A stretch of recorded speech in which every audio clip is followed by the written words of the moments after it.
हमके समझाई दीना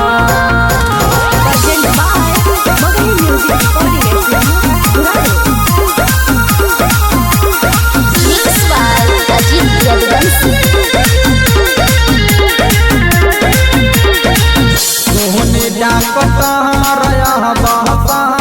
सच बताई मैं हरी के कवन दावा कैसे अब चलाई कैसे अब चलाई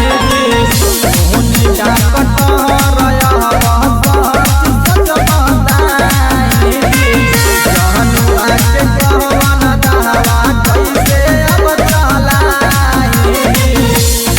न होवे के उपाय दी बताई डॉक्टर जीना डॉक्टर साहब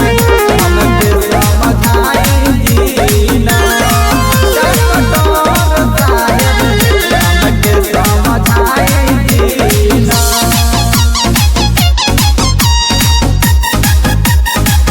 हमके समझाई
कटा